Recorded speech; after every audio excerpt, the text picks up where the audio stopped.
Assalamualaikum warahmatullahi wabarakatuh. Alhamdulillahi rabbil alamin. Wassalatu wassalamu ala ashrafil mursalin. Nabiyyina wa maulana Muhammadin wa ala alihi wa sahbihi ajma'in. Wa ashhadu an la ilaha illallah wahdahu la syarika lah.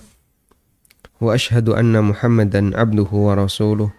Sallallahu alaihi wa ala alihi wa sahbihi wa sallama tasliman katsira thumma amma ba'd.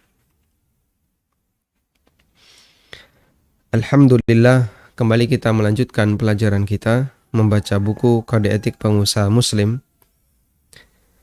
Dan tibalah kita di penghujung bab dari buku ini yang kami beri judul Kode Etik Pengusaha Muslim. Kemudian judul ini yang kita jadikan sebagai judul buku, ya.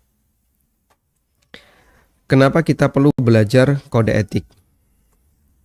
Seperti yang kita pahami bahwa hampir semua profesi itu punya kode etik.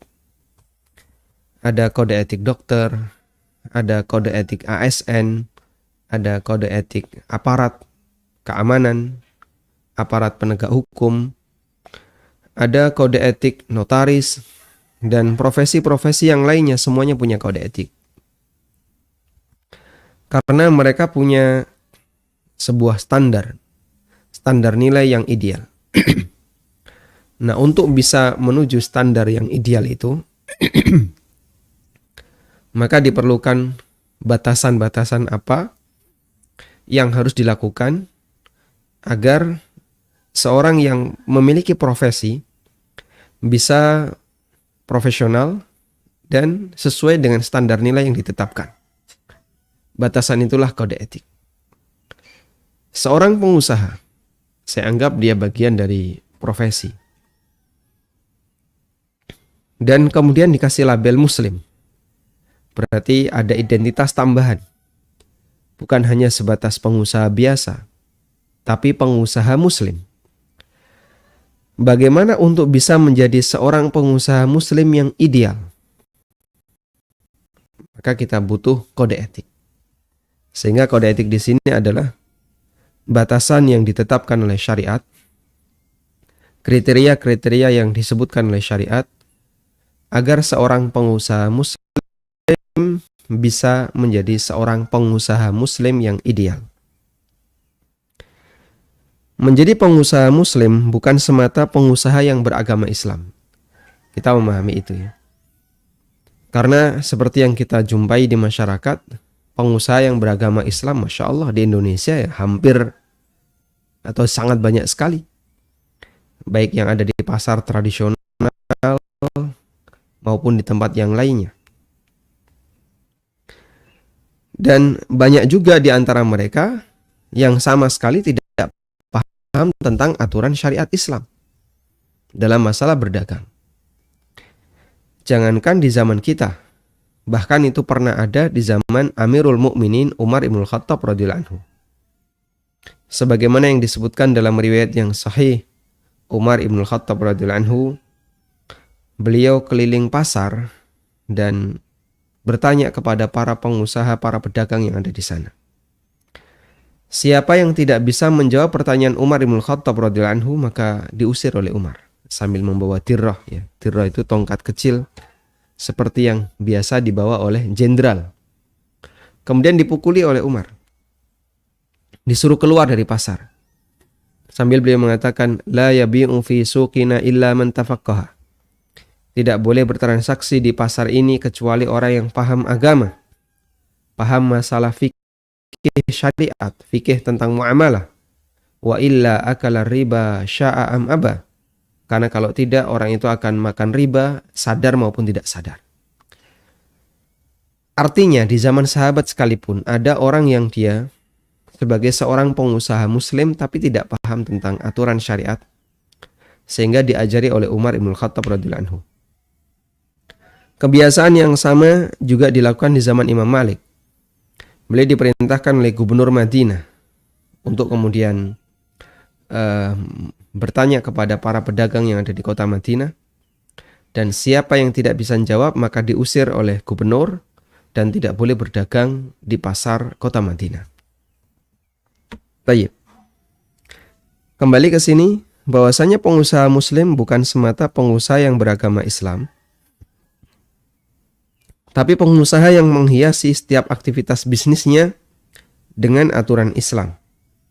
Sehingga yang dia pikirkan bukan semata yang penting halal.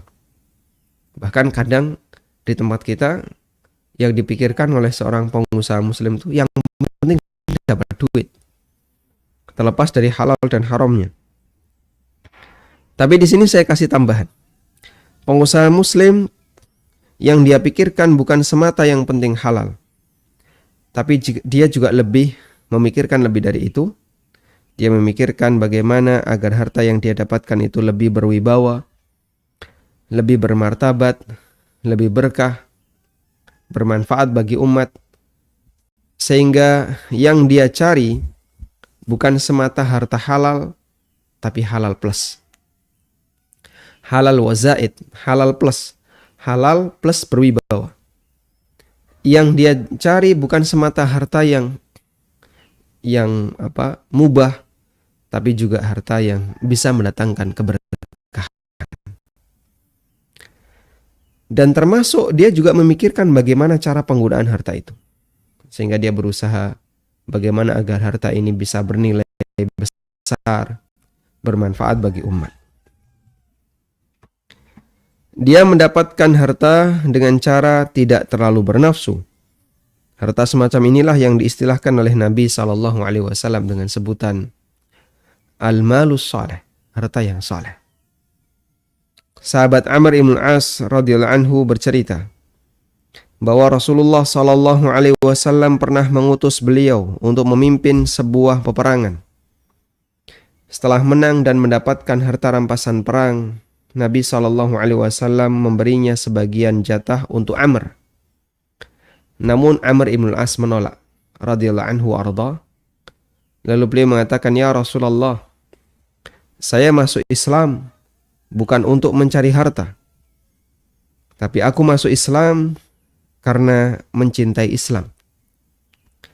Dan agar aku bisa bersama utusan Allah sallallahu alaihi wasallam, bersama Rasulullah sallallahu alaihi wasallam."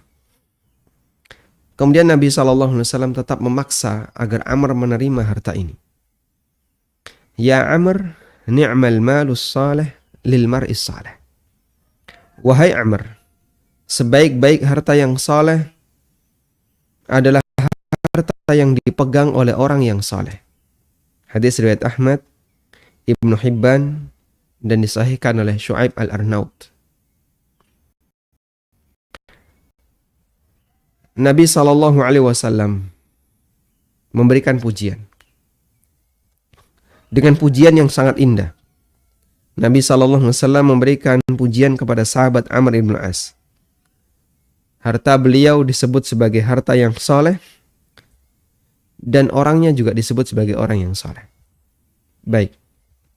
Padahal kita bisa perhatikan harta ini adalah hasil apa? Hasil perang. Sehingga ini dalil bahwa harta rampasan perang itu harta yang mulia.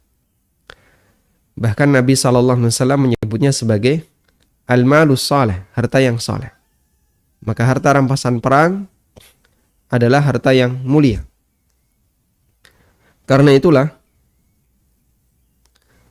Rasulullah SAW disediakan oleh Allah untuk mencukupi kebutuhan beliau dari rampasan perang. Nabi SAW pernah mengatakan, "Wa ju'ila rizqi tahta dhilli rumhi." Allah jadikan rizkiku itu di bawah bayang-bayang tombakku. Sehingga jangan sampai kita punya pikiran miring, penilaian yang miring terkait harta rampasan perang. Ada sebagian orang yang menganggap ini seperti ajaran perampokan. Ini ngajari orang untuk bertindak jahat kepada orang lain. Tidak. Harta ini didapatkan melalui ibadah yang mulia, yaitu berjihad fisabilillah. Dan Allah Subhanahu wa ta'ala sediakan harta rampasan perang sebagai sumber pendapatan bagi Nabi Sallallahu Alaihi Wasallam. Karena seperti yang kita pahami, Nabi Sallallahu Alaihi Wasallam beliau bukan aktivis pedagang. Nabi Sallallahu Alaihi Wasallam juga tidak mengambil jasa dari dakwah. Nabi Sallallahu Alaihi Wasallam tidak makan zakat, tidak makan sedekah, tapi beliau diberi hadiah oleh para sahabat. Dan dari situ beliau gunakan untuk konsumsi beliau dan keluarga beliau. Apalagi sumber pendapatan beliau, satu lagi yang disediakan oleh Allah Ta'ala. Beliau disediakan oleh Allah berupa ghanimah. Dan itu sumber pendapatan beliau yang paling besar. Sehingga untuk kegiatan Nabi SAW yang bernilai sosial, yang berupa harta, kebanyakan adalah dari ghanimah. Beliau pernah berkorban 100 ekor onta dari hasil ghanimah. Beliau pernah memberikan hadiah kepada salah satu pemuka suku berupa kambing yang jumlahnya sangat banyak. Itu juga dari ghanimah. Ada yang dikasih sekian onta, itu juga dari ghanimah. Bahkan banyak kabilah-kabilah Arab, orang-orang Badui terutama, dan suku-suku kecil yang berada di sekitar Mekah dan Madinah, mereka berkeyakinan bahwa Muhammad itu suka bagi-bagi harta. Dan itu ternyata menjadi motivasi terbesar bagi mereka untuk mau masuk Islam. Sehingga mereka mau bergabung dengan Nabi SAW, terutama ketika proses peperangan, proses jihad. Karena mereka yakin nanti akan dikasih harta oleh Muhammad. Sehingga awalnya mereka masuk Islam tujuannya untuk dapat harta. Dari mana Nabi SAW bisa bagi-bagi seperti itu? Jawabannya adalah dari ghanimah.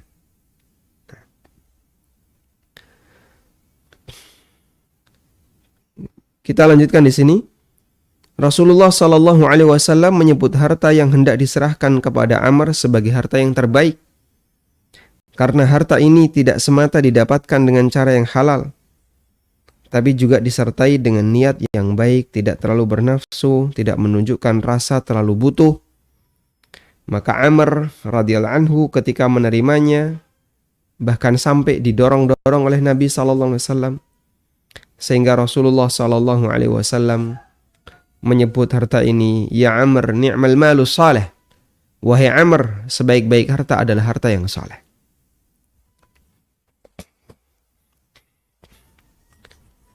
Dan ketika harta semacam ini dipegang oleh orang yang soleh, maka bisa kita pastikan akan dimanfaatkan untuk ketaatan kepada Allah Subhanahu wa Ta'ala. Sehingga harta ini menjadi harta yang berwibawa dan lebih berkah. Masya Allah. Ya. Kita gunakan prinsip semacam ini. Dunia telah ditetapkan oleh Allah Subhanahu wa Ta'ala bagi siapapun yang menghadapinya, bagi siapapun yang mendapatkannya dan mendapatkan jatah darinya.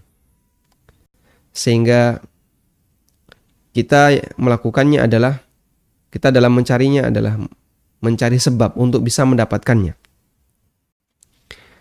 Karena itu, carilah sebab yang terhormat, carilah sebab yang berwibawa, bukan sebab mencari harta yang tidak terhormat, yang hina di hadapan masyarakat dan seterusnya. Sehingga sekali lagi jamaah, Nabi SAW menyebut orang yang mencari harta dengan cara yang halal, dengan cara yang mubah, wibawanya terjaga. Sehingga masyarakat tidak akan menaruh kecurigaan kepadanya. Wah, jangan-jangan ini duitnya dari duit kotor, dari duit ini. Enggak. Lain kalau ada orang yang dia serba dicurigai. Sehingga ketika dia mencari harta, itu masyarakat curiga. Paling juga dari hasil ini, dari hasil ini. Dan itu akan menurunkan wibawanya. Karena itulah Nabi SAW mengatakan, "Faman ittaqa syubhati faqad istabra'a lidinihi wa irdi." Siapa yang meninggalkan syubhat sehingga dia hanya membatasi dalam transaksi atau mencari harta dari yang 100% halal, kata Rasulullah SAW, faqad istabra'a li dinihi wa 'irdihi. Maka berarti dia telah membebaskan agama dan kehormatannya. Artinya dia mensucikan agama dan kehormatannya sehingga agama yang tidak ternodai, kehormatannya juga tidak ternodai dengan aktivitas mencari harta yang dia lakukan. Pengusaha muslim tidak hanya memikirkan yang penting harta itu halal, tapi juga agar hartanya semakin berkah. Baik, apa saja kode etik pengusaha muslim? Di sini saya sebutkan ada beberapa poin penting ya, yang perlu diperhatikan oleh pengusaha muslim. Ada 6 poin penting. Yang pertama, pengusaha muslim itu, saya selalu katakan, pengusaha muslim itu titik-titik. Pengusaha muslim itu yang pertama adalah menghindari sengketa, meskipun dia di posisi yang benar. Dari Abu Umamah radhiyallahu anhu, Nabi sallallahu alaihi wasallam bersabda, "Ana za'imun bi baitin fi rabdil jannah liman tarakal mira wa in kana muhiqqan." Aku jamin seseorang bisa mendapatkan rumah fi rabdil jannah, di tengah surga. Aku jamin seseorang bisa mendapatkan rumah di tengah surga. Masya Allah. Rumah di tengah surga. Di tengah itu kan berarti pusatnya. Artinya yang paling indah. Seperti yang kita tahu, tempat yang paling mahal harganya adalah tengah kota. Berapa harga tanah per meter di Menteng, Jakarta? Berapa harga tanah per meter di Senayan? Wah, Masya Allah. Sampai ada info yang saya dapatkan, ada orang yang punya tanah di situ tapi nggak kuat bayar pajak. Punya tanah di situ nggak kuat bayar pajak, sehingga dia jual tanahnya. Berapa harga tanah di Malioboro? Hitungannya bukan lagi borongan, tapi mungkin per meter plus bangunan. Harganya sangat mahal di Malioboro berapa? 20-an juta per meter, Masya Allah. Per meter 20-an juta. Itu baru di dunia, Pak. Dan di Indonesia, di ibu kota dan beberapa negara-negara, atau di beberapa kota-kota yang besar. Anda bisa bayangkan berapa harga tanah di kota Mekah? Wallahu alam, tidak ada yang tahu ya.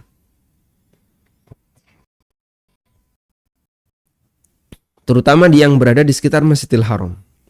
Sangat mahal. Maka seperti itu pula harga tanah di negara-negara yang lain yang merupakan pusat peradaban. Tayyib.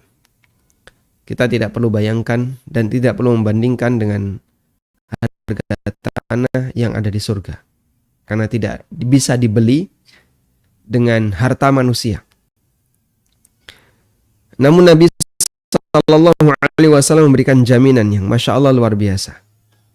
Ana za'imun bi baitin fi rabadil jannah liman tarakal mira wa in kana muhiqqa. Aku jamin seseorang bisa mendapatkan rumah di tengah surga bagi siapa yang meninggalkan sengketa meskipun dia di posisi yang benar.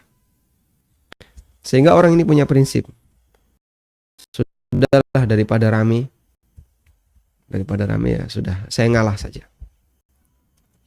Kalau bisa seperti ini, Masya Allah, luar biasa. Dan ini meninggalkan sengketa dalam posisi yang benar itu sifatnya tidak wajib. Anda sah-sah saja membela hak Anda. Bahkan sampai naik ke pengadilan dalam rangka untuk membela hak, silahkan. Tapi kalau Anda misalnya lebih memilih, ini Muslim, saya Muslim, saya sedang punya sengketa dengan dia, Daripada nanti berkepanjangan dan menimbulkan masalah besar, ya sudahlah, saya relakan. Silahkan kamu ambil. Dah, saya relakan. Insya Allah pahalanya besar. Selama kita bisa seperti ini, pahalanya luar biasa. Untuk itulah Rasulullah SAW melarang setiap sumber sengketa. Di antaranya Nabi SAW bersabda, La yabi' ba'dukum ala bai'i ba'din. Janganlah kalian menjual barang di atas jualan saudaranya.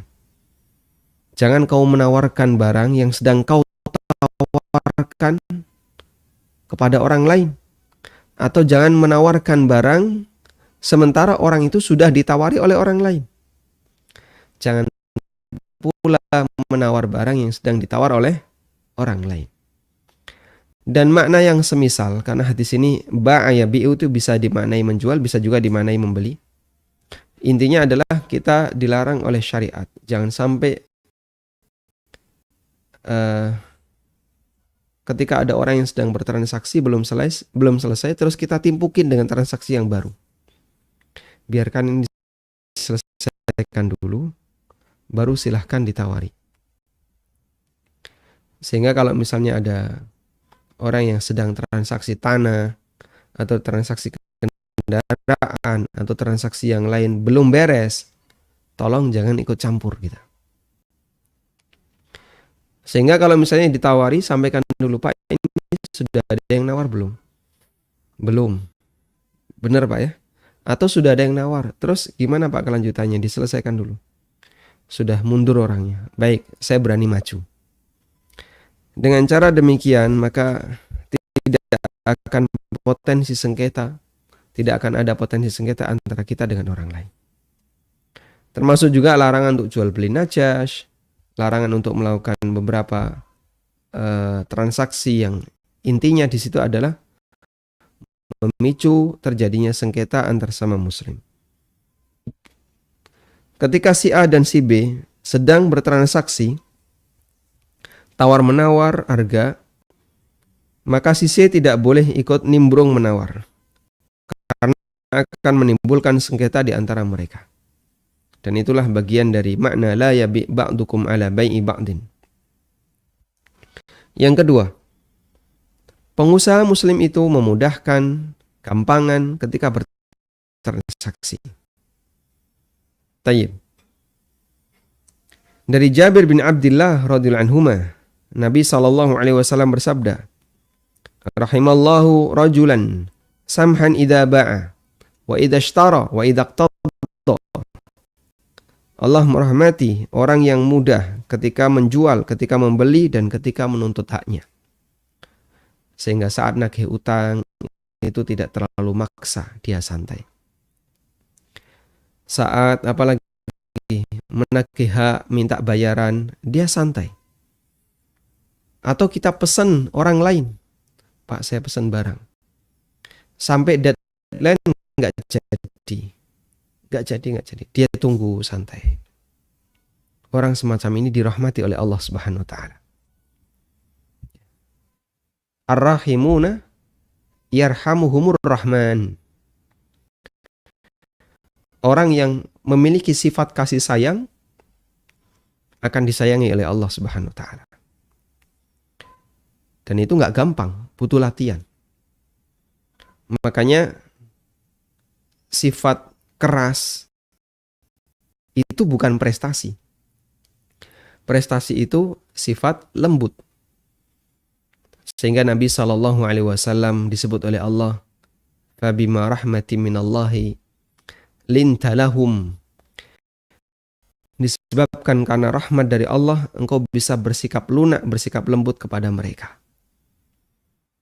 Allah Subhanahu wa taala juga menyebut Nabi SAW bil mu'minina raufur rahim. Terhadap sesama muslim, sesama mukmin, beliau itu rauf, orang yang belas kasihan, rahimun penyayang, suka memberi sesuatu kepada muslim yang lain. Sehingga Allah Subhanahu wa taala merahmati orang semacam ini karena dia adalah orang yang punya sifat rahmat.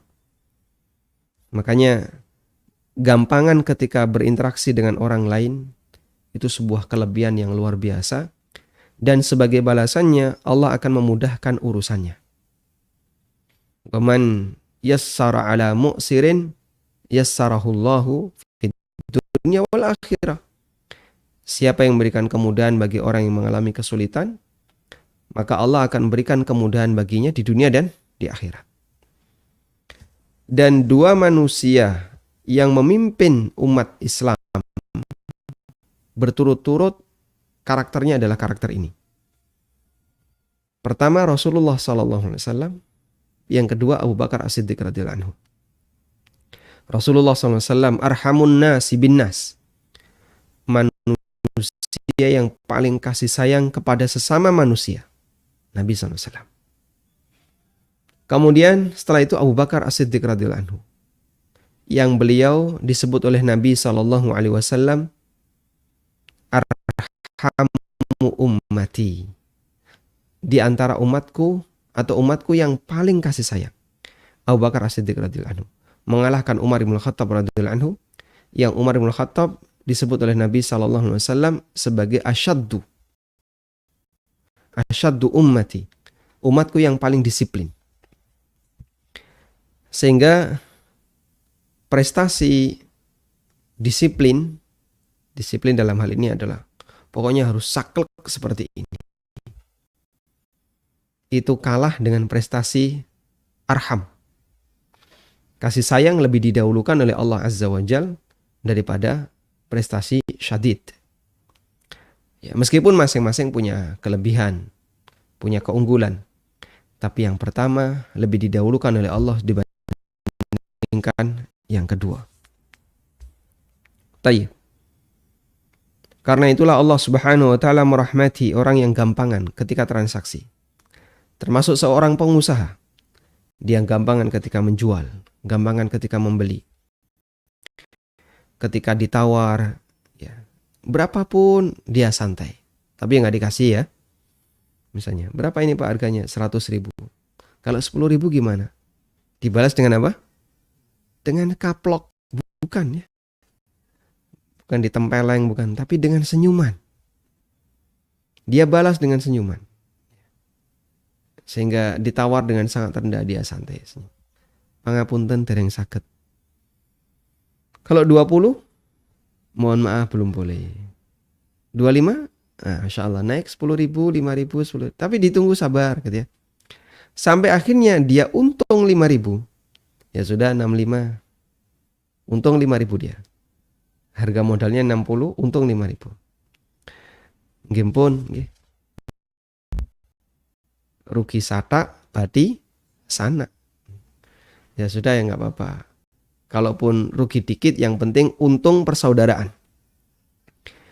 Sehingga dia mengedepankan prinsip, yang penting kita bisa akrab, yang penting kita bisa menjalin hubungan baik, enggak apa-apa. Silahkan Anda beli dengan harga sekian.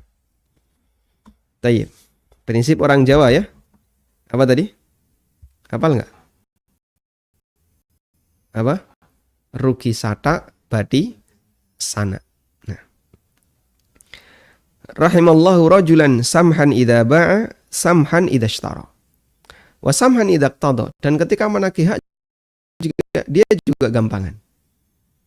Orang ini kok utangnya nggak dibayar-bayar, dia santai. Ya. Mungkin dia belum merasa butuh dengan uang itu, dia santai. Ketika dia merasa butuh ditagih, Pak, tolong utangnya Pak ya. Mohon maaf Pak, saya lagi butuh, bisa nggak ini dibayar? Mungkin dia akan mengatakan afwan akhi, ditagih ofan afen, kan ya? Atau ada juga yang ketika ditagih terus dia marah gitu. Ditagih malah yang nagih dimarah-marahi. Tapi dia santai. Sehingga orang yang santai seperti ini dirahmati oleh Allah Subhanahu wa taala. Kenapa dia dirahmati oleh Allah Azza wa Jalla? Jadi kita punya gambaran seperti ini ya. Kalau Anda punya beberapa anak yang tentu saja karakternya beda-beda. Ada yang gampangan, ada yang suka pingin menang, ada yang pingin A, ada yang pingin B. Kira-kira dari sekian anak itu siapa yang paling disayangi oleh orang tua? Jawabannya tentu adalah anak yang paling gampangan. Misalnya ada anak yang suka mengalah. Adik-adiknya, kakak-kakaknya punya jajan, dia nggak minta. Ketika dia punya jajan, suka ngasih adik dan kakaknya. Nggak suka rebutan. Dia punya apa, direbut saudaranya, santai saja. Mengalah. Bahkan karakter itu dibawa sampai dewasa.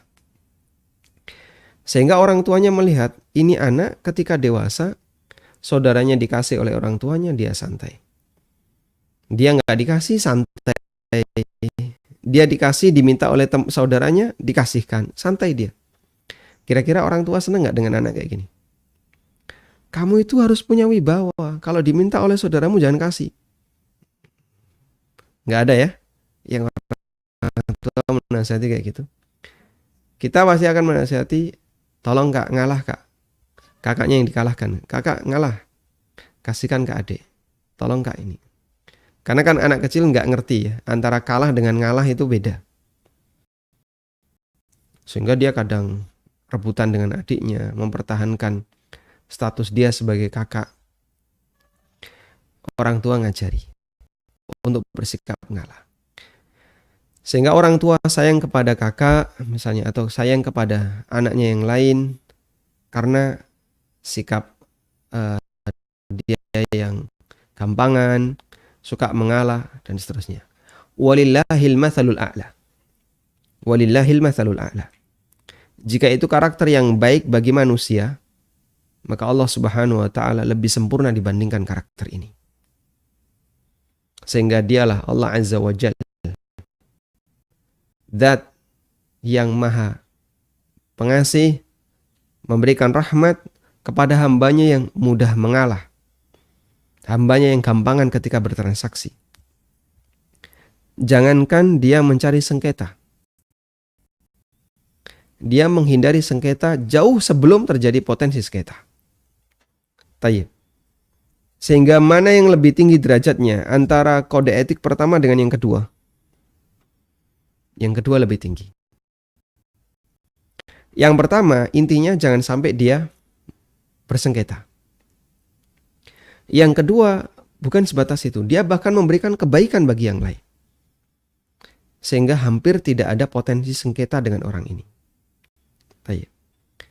Dan sekali lagi, karakter ini butuh belajar.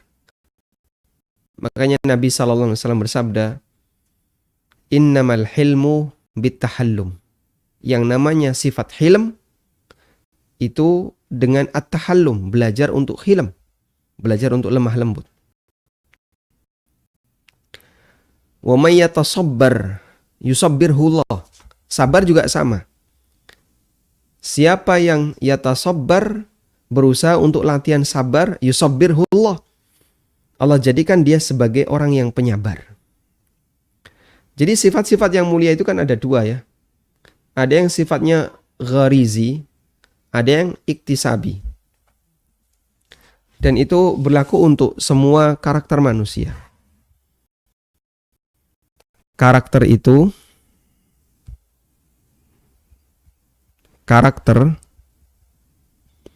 ada yang gharizi, ada yang iktisabi.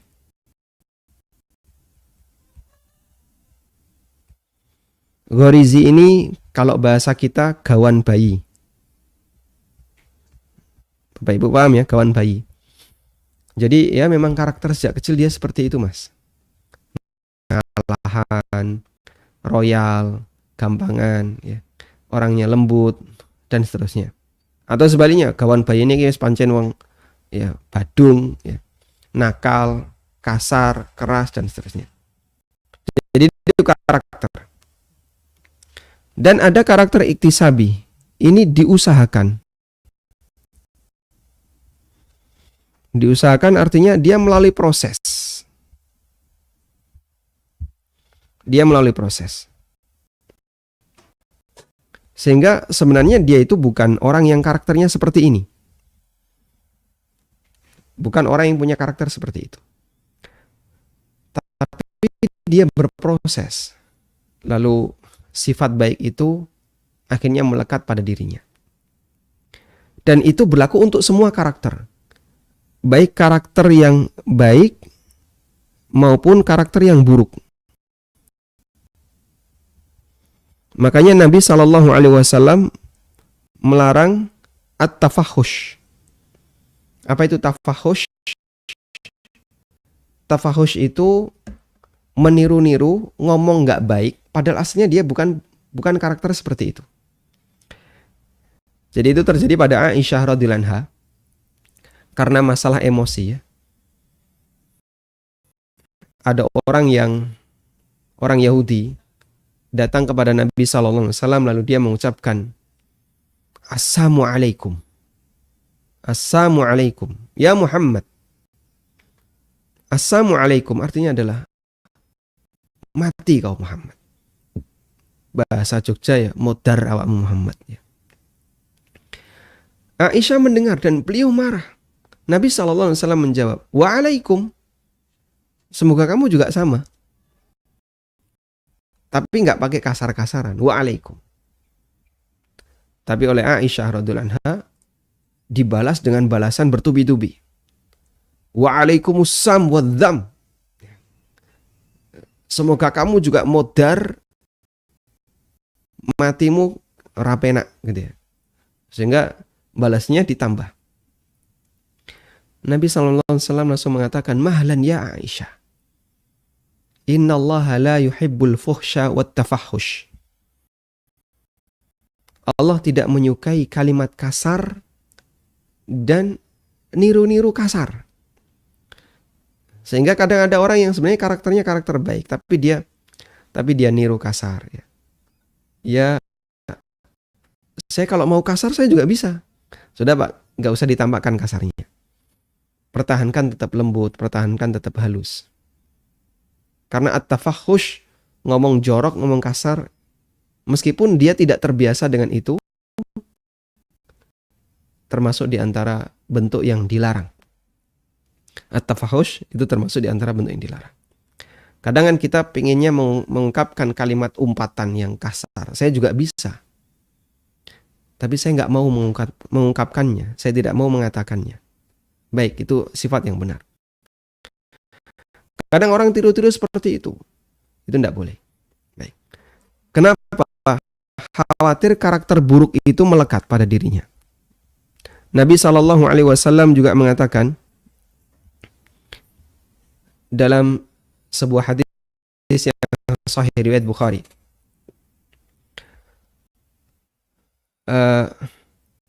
Wala yazalur rajulu yakdzib wa yataharral kadzib hatta yuktaba 'indallahi kadzaban. Dan ada orang yang secara sengaja selalu berdusta. Dan dia memilih dusta sampai dicatat di sisi Allah Ta'ala sebagai pendusta. Akhirnya dusta itu jadi karakternya. Makanya Nabi SAW menahan dari awal. Iyyakum wal kadhiba fa innal kadhiba yahdi ilal fujur wa innal fujura yahdi ilan nar. Hati-hati, jangan sampai kau melakukan kedustaan. Karena perbuatan dusta itu bisa mengantarkan kepada tindakan fajir. Maksudnya adalah memicu maksiat berikutnya. Dan tindakan fajir akan mengantarkan orang menuju neraka. Wa innar rajula la yakdzibu wa yataharral kadziba hatta yuktaba 'indallahi kadzaban. Ada orang yang berdusta, sengaja milih dusta sampai akhirnya dicatat oleh Allah sebagai pendusta. Padahal aslinya dia bukan pendusta. Tapi karena tiru-tiru atau dia sekali waktu berdusta, lalu dusta pertama memicu dusta kedua memicu dusta yang ketiga, sampai akhirnya dia jadi pendusta. Dicatat oleh Allah sebagai pendusta.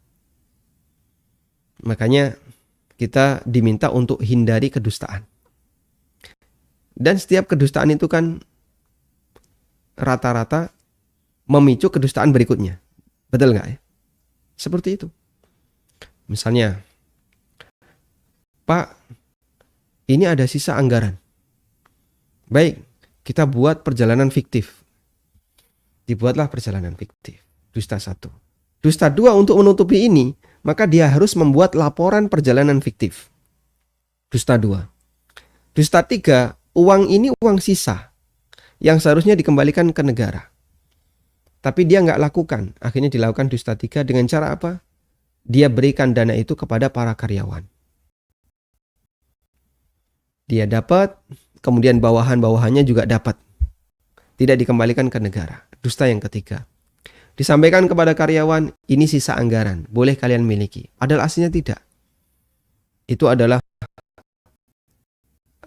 anggaran palsu, dari RAB yang palsu, perjalanan fiktif, atau yang lainnya. Sehingga dusta harus ditutupi dengan dusta. Ditutupi lagi dengan dusta. Dan seterusnya. Setelah itu jadi karakter, Anda bisa lihat. Sistem ini dicatat oleh Allah sebagai kadzab. Sistem dalam instansi pemerintahan yang selalu membiasakan berdusta. Dicatat oleh Allah sebagai kadzab.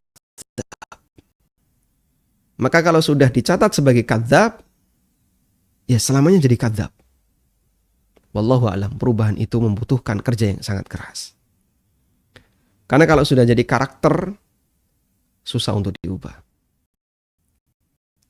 Sebagaimana ini berlaku bagi individu, ini juga bisa berlaku bagi sistem. Sehingga kalau ada orang yang selalu berusaha untuk jujur, dia jujur. Kata Nabi SAW, alaikum bis-sidqi, fa inna sidqa yahdi ilal bir. Berusahalah untuk selalu jujur. Karena jujur itu mengantarkan kepada kebenaran. Wa innal birra yahdi ilal jannah. Dan kebaikan albir itu akan mengantarkan orang menuju surga.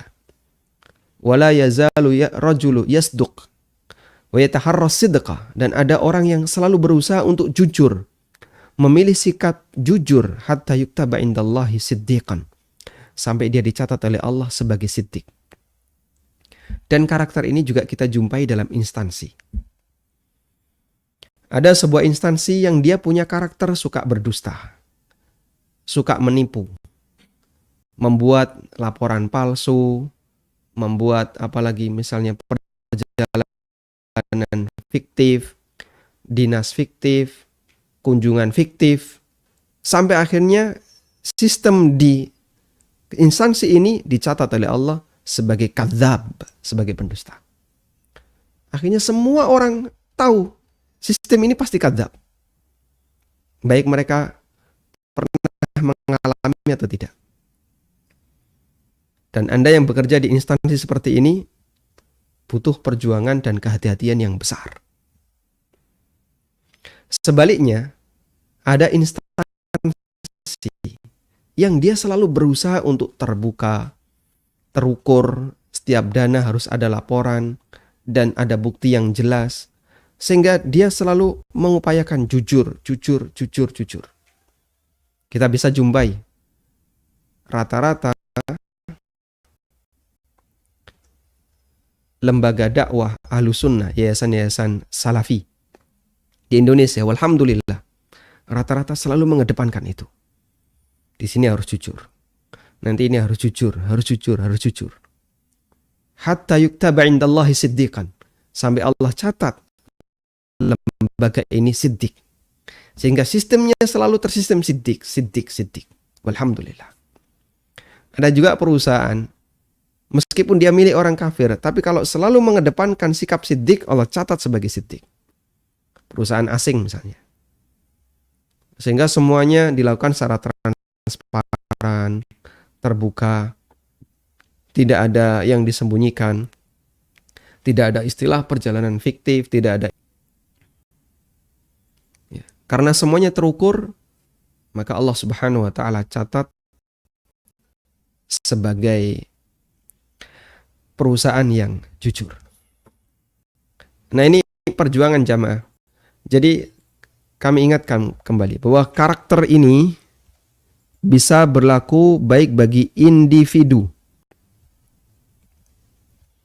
maupun bagi sistem. Kita belajar untuk menjadi orang baik dengan karakter iktisabi. Belajar untuk sabar, belajar untuk lembut, belajar untuk apalagi menjadi orang yang betah dengan ilmu. Nabi SAW mengatakan, innamal ilmu bitta'allum. Yang namanya ilmu itu harus dipelajari, bukan tiba-tiba langsung pintar. Innamal ilmu bittahallum, belajar untuk lembut. Lembut itu dipelajari. Wa may yatasabbar yusabbirhullah. Siapa yang berusaha untuk sabar, maka dia akan dikasih oleh Allah sifat penyabar. Padahal bisa jadi aslinya dia bukan penyabar. Pak, saya itu orangnya kok nggak gampang sabar ya. Pengennya gini, pengennya ini. Coba kamu latihan sabar.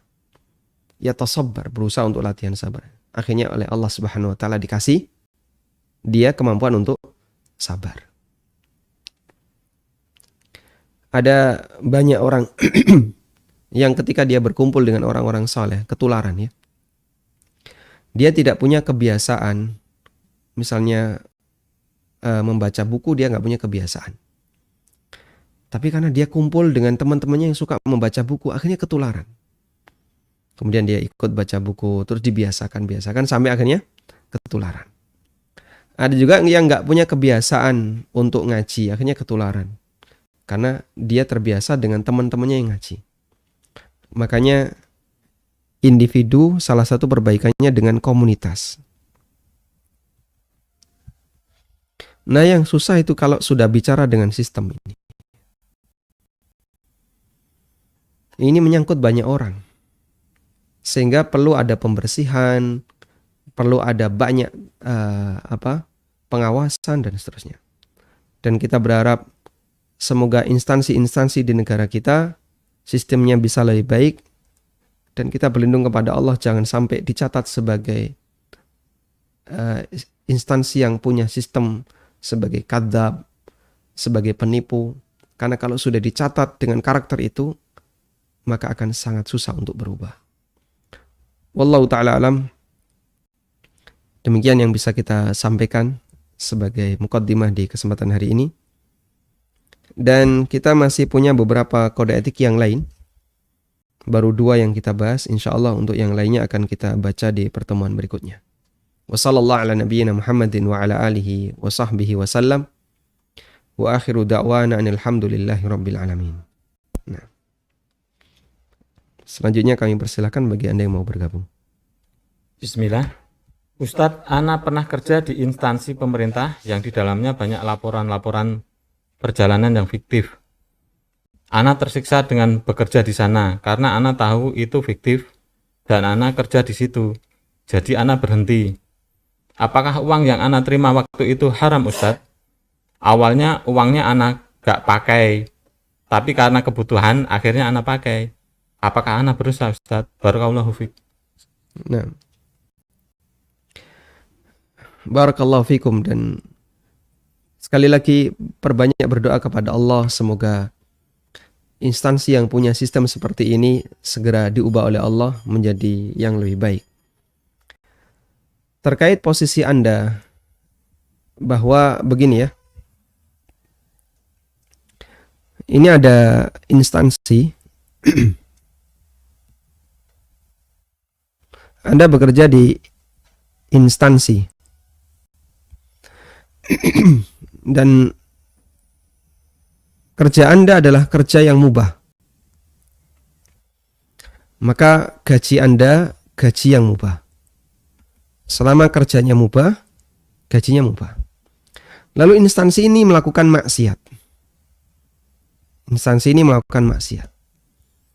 Dari maksiat ini ada hasil. Ada hasil. Jika gaji Anda tidak ditambah hasil itu, hasil ini saya kasih apostrof, hasil apostrof.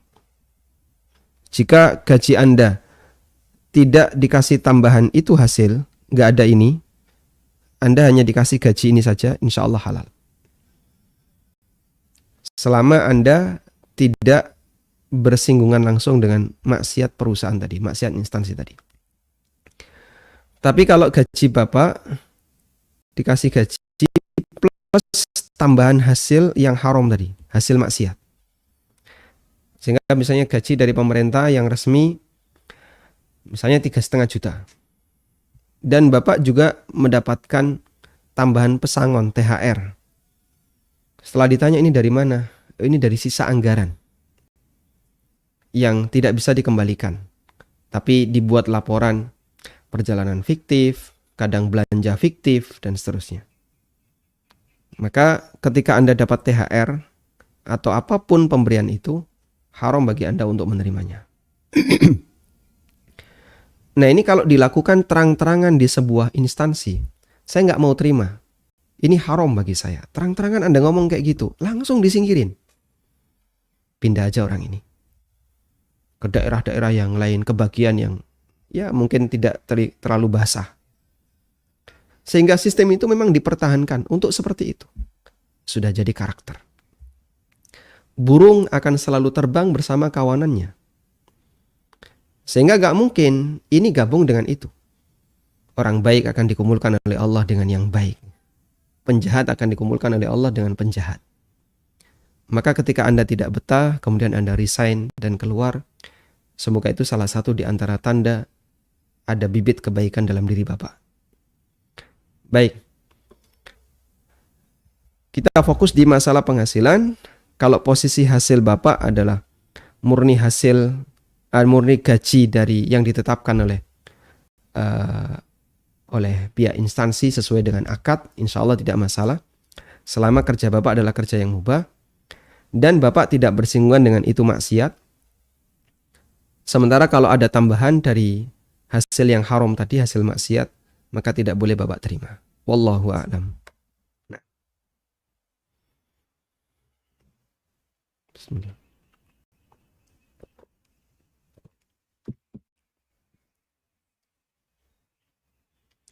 Baik, silahkan.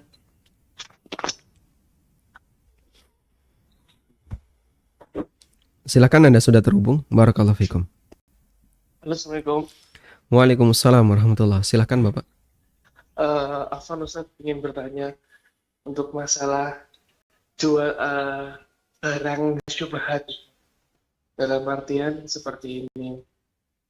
Ana membeli sebuah barang yang ini masih belum tahu statusnya KW atau barang dalam tanda kutip barang curian. Contoh, Ana membeli sebuah buku, Ustaz. Buku ini baru, tapi harganya itu jauh di bawah pasaran. Tapi saya masih belum bisa menemukan dan menjustifikasi apakah buku ini KW atau tidak. Lalu saya jual kembali, Ustaz, bukunya. Nah, ini seperti apa hukumnya? Seperti itu, Ustaz. Nah, syukran, Ustaz. barakallahu khair. wa jazakumullahu khairan. Baik.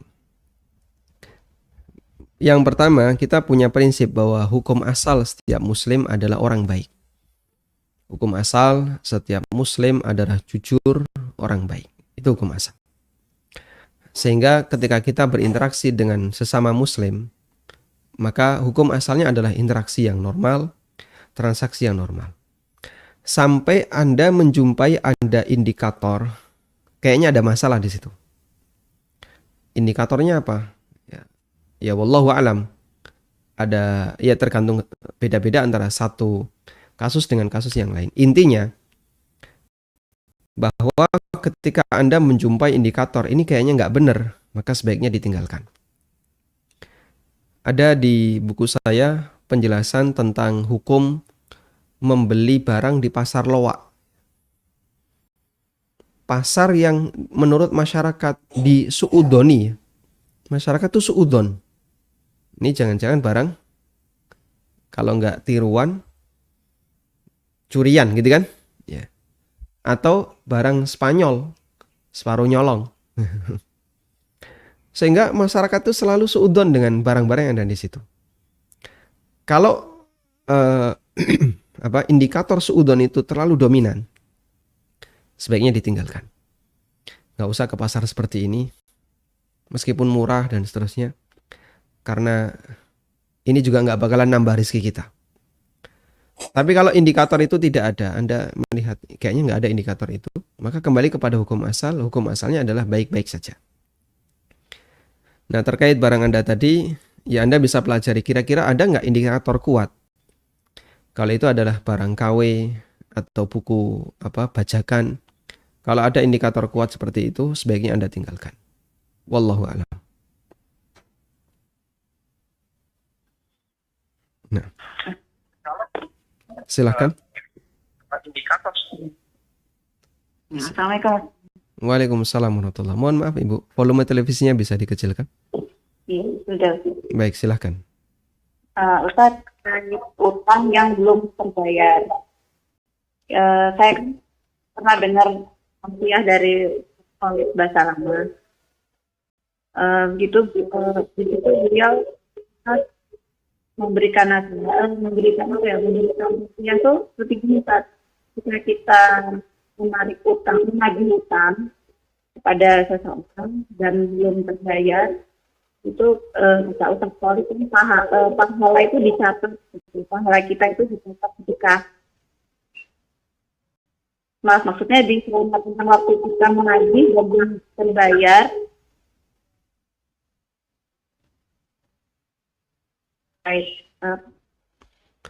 Baik. Itu benar. Mohon maaf, suara Ibu hilang. Kami nggak mendengar apapun. Intinya utang belum dibayar. Apakah Anda mendapatkan pahala ketika utang itu belum dibayar? Begitu? Baik. Cukup? Yang disampaikan Katolik kan itu masuk malah sedekah. Gimana? Yang saya dengar Katolik salam itu dicatat sebagai pahala sedekah. Maksudnya Ibu memutihkan utang? Bukan. Proses menagih. Proses menagih. Menagih, terus belum dibayar oleh pembicaraan. Baik. Dan kondisi proses menagih itu, sabaran kita menunggu itu yang bisa sampaikan adalah mencatat pahala sedekahnya gitu, Ustaz. Baik. Nah, terus yang kedua gini, Ustaz, ketika kita sudah menagih utang, terus belum terbayar kan juga, terus kita menganggap kita ini mungkin harta yang kita pinjamkan ini adalah haram, jadi kita ikhlaskan. Itu benar ya, Ustaz? Baik. Ustaz itu. Baik, cukup insyaallah. Nah.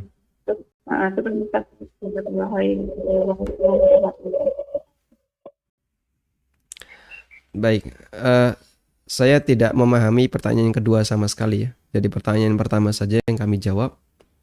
Untuk kasus seperti yang Ibu sampaikan, bahwa utang yang tidak dibayar dalam waktu yang lama, apakah kita dapat pahala? Insya Allah dapat pahala. Tapi pahala itu menjadi hilang jika diiringi dengan umpatan, diiringi dengan kalimat-kalimat yang kasar dan seterusnya. Namun kalau kita bersabar, ya nagih dengan cara yang baik, insya Allah dapat pahala. Nabi SAW pernah mengatakan, "Man kana lahu haqqun falyatlubhu fi afafin, wafin au ghairu wafin." Siapa yang punya hak kepada orang lain, maka hendaknya dia tagih hak itu fi afafin, dengan cara yang terhormat. Artinya tidak terlalu bernafsu, tidak menggunakan kalimat kasar, tidak keras, tapi dengan cara yang terhormat. Wafin au ghairu wafin. Baik nanti dipenuhi maupun tidak dipenuhi. Sehingga dengan cara yang terhormat seperti itu, maka dia menampakkan sifat kasih sayangnya, rahmatnya. Dan Allah Subhanahu wa ta'ala akan merahmatinya. Rahimallahu rajulan samhan. Allah merahmati orang yang gampangan. Idza ba'a, idza ishtara wa idza iqtada. Ketika dia menjual gampangan, ketika membeli dia gampangan, dan ketika menagih hak juga gampangan. Maka ibu menagih hak dengan cara yang sopan, dengan cara yang baik. Silahkan, boleh. Dan kita gampangan, tidak terlalu keras dalam menagih. Insya Allah termasuk di antara bentuk amal soleh yang semoga mendatangkan rahmat dari Allah Subhanahu wa taala. Wallahu a'lam. Baik, silahkan. Assalamualaikum Ustaz. Waalaikumsalam warahmatullahi wabarakatuh. Wa fiikum barakallah. Ustaz, Afwan mau nanya, bagaimana hukum menjual barang di atas HET, Ustaz? Di atas HET. Iya. Khususnya untuk pangkalan gas bersubsidi. Lalu yang kedua, bagaimana hukum tentang uang elektronik yang mendapatkan cashback atau diskon yang ditanggung oleh pemilik barang, Ustaz? Ditanggung oleh pemilik barang, maksudnya bagaimana? Nah, maksudnya misalnya kita beli sesuatu ke produsen itu misalnya, lalu pihak uang elektronik itu memberikan diskon, tapi saya udah tanya ke CS-nya bahwa diskon itu ditanggung oleh pemilik barang gitu, oleh produsen barang tersebut gitu loh, Ustaz. Baik, uang elektroniknya ini apa, Pak? Link aja, Ustaz. Link aja syariah. Oh gitu. Baik, jadi yang memberikan diskon adalah pemilik barang. Nah, Ustaz. Masya Allah, barakallahu fikum. Cukup, Pak? Barakallahu fikum. Assalamualaikum warahmatullahi wabarakatuh. Waalaikumsalam warahmatullahi wabarakatuh. Baik. Bagaimana hukum menjual barang di atas HET, harga eceran tertinggi? Bukan terendah ya, tertinggi. HET. Ini kembali kepada masalah tas'ir ya. Tas'ir itu artinya adalah hak pemerintah untuk menetapkan harga. Tas'ir. Tas'ir adalah penetapan harga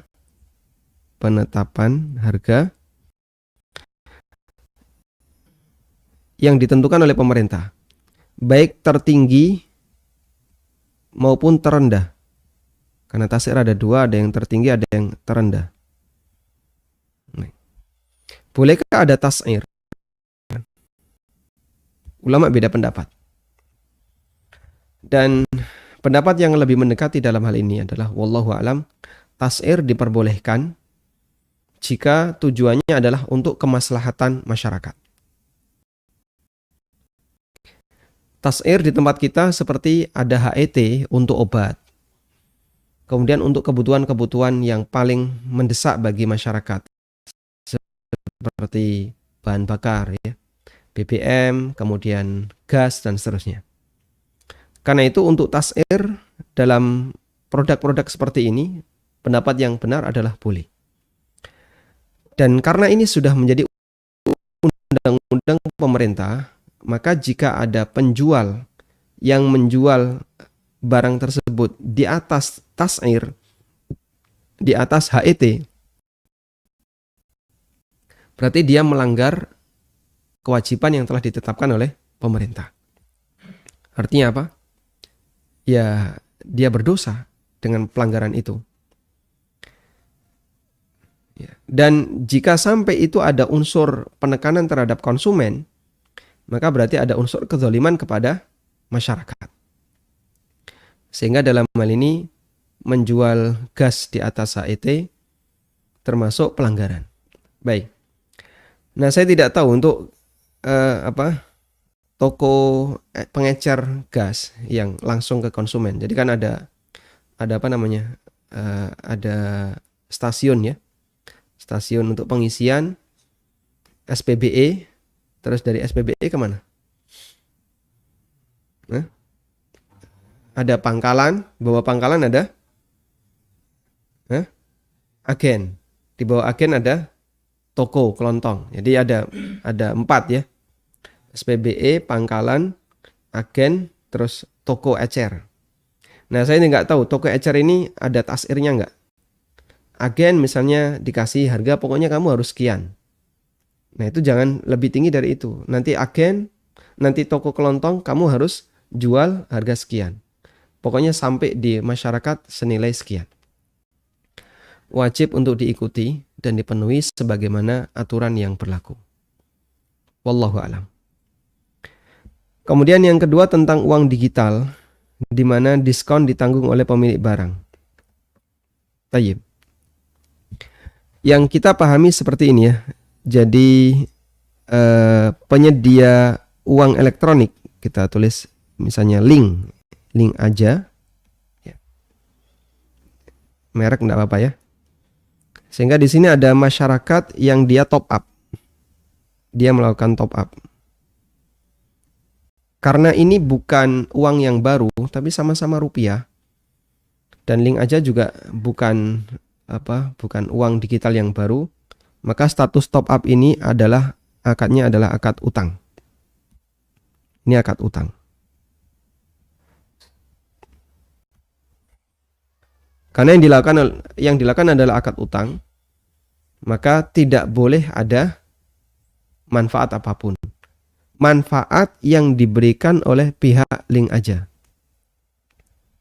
Sehingga kalau A melakukan top up, lalu karena utang, karena akadnya adalah akad utang dengan top up itu, kemudian link aja misalnya ngasih cashback, ngasih diskon. Maka berarti diskon ini adalah manfaat dari link aja.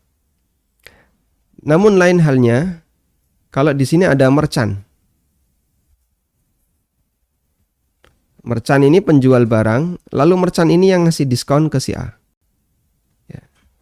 Sehingga dari diskon itu tidak ada yang dari link aja, tapi adanya adalah diskon dari si A. Insya Allah tidak masalah. Terlepas merchant ini melakukan kerjasama dengan link aja maupun tidak melakukan kerjasama. Karena jika yang ngasih diskon adalah orang lain yang dia bukan penerima utang kita, wallahu alam, semoga tidak ada masalah. Nah, ini yang bisa saya pahami terkait kasus sebagaimana yang Bapak tanyakan. Wallahu alam. Baik. Baik, silahkan. Ustaz, Ana mau tanya mengenai kurang lebih mungkin seperti di pertanyaan yang pertama tadi, Ustaz ya. Jadi kadang-kadang dalam sebuah perusahaan itu kan ketika menjelang akhir tahun itu kan suka ada anggarannya masih tersisa. Lalu kemudian perusahaan mengadakan berbagai macam kegiatan macam-macam lah ya pokoknya itu. Yang tujuan utamanya adalah supaya anggaran tersebut habis terpakai gitu. Ini perusahaan Dan swasta itu atau perusahaan asing, perusahaan milik negara? Ini ya perusahaan swasta. Ustaz. Perusahaan swasta. Nah, Perusahaan swasta. Nah, jadi tujuannya memang untuk menghabiskan anggaran yang ini sifatnya itu bukan untuk individu tapi untuk bersama. Kadang-kadang itu juga mengajak customernya juga jadi gathering dan lain sebagainya seperti itu. Nah, itu bagaimana hukumnya Ustaz ya? baik. Kita sebagai karyawan. Satu. Yang kedua Ustaz, terkait yang kurang lebih sama, tapi ini kemudian bagi-bagi itu tuh diberikan kepada karyawan yang sudah langsung ditransfer dijadikan satu dengan gajinya gitu. Bukan dalam bentuk bonus bonus performance karyawan, tapi ya seperti itulah kurang lebih. Nah, Baik. ini ketika sudah masuk ke dalam rekening kita ditransfer jadi satu, bagaimana sikap kita gitu. Baik. Itu aja Ustaz. Jazakallah khairan. Jazakallah khairan. Barakallahu fikum. Baik. Waalaikumsalam. Assalamualaikum. Waalaikumsalam warahmatullahi. Baik. Untuk perusahaan swasta sebenarnya batasannya lebih longgar. Karena intinya kembali kepada kebijakan pemilik atau owner. Sehingga selama pemilik membolehkan sebagaimana yang tadi Bapak sebutkan, selesai urusan. Karena perusahaan swasta. Terus pemiliknya siapa, Pak? Ya, bisa individu, bisa perusahaan yang menjual saham, berarti pemiliknya banyak orang. Intinya selama pemilik atau yang bertanggung jawab terhadap perusahaan ini mengizinkan dengan proses seperti tadi, sehingga duitnya dibagi-bagikan karena sisa atau ada acara-acara tambahan, gathering dan seterusnya untuk menghabiskan dana itu, insya Allah tidak masalah. Sehingga kata kuncinya adalah pemiliknya ridho ataukah tidak. Karena hukum asalnya uang itu uang pemilik. Ada sisa anggaran dikembalikan ke pemilik, bukan haknya karyawan, kecuali jika pemilik merelakan. Nah, yang kedua juga sama ya, mau dibagikan secara tunai dengan cara ditransfer atau tadi dipakai untuk kegiatan acara. Kembali lagi, hukum asalnya dana sisa itu adalah milik perusahaan. Jika yang berwenang terhadap dana ini di perusahaan tersebut sudah mengizinkan untuk dibagikan ke karyawan, berarti itu halal bagi pihak karyawan. Wallahu ta'ala alam. Baik, demikian yang bisa kita bahas di kesempatan kali ini. Semoga apa yang kita sampaikan diberkahi oleh Allah Subhanahu wa taala dan dijadikan oleh Allah sebagai ilmu yang bermanfaat. Wassallallahu ala nabiyyina Muhammadin wa ala alihi wa sahbihi wa sallam. Wa akhiru da'wana anil hamdulillahi rabbil alamin. Subhanakallahumma wa bihamdika asyhadu an la ilaha illa anta astaghfiruka wa atubu ilaik. Wassalamualaikum warahmatullahi wabarakatuh.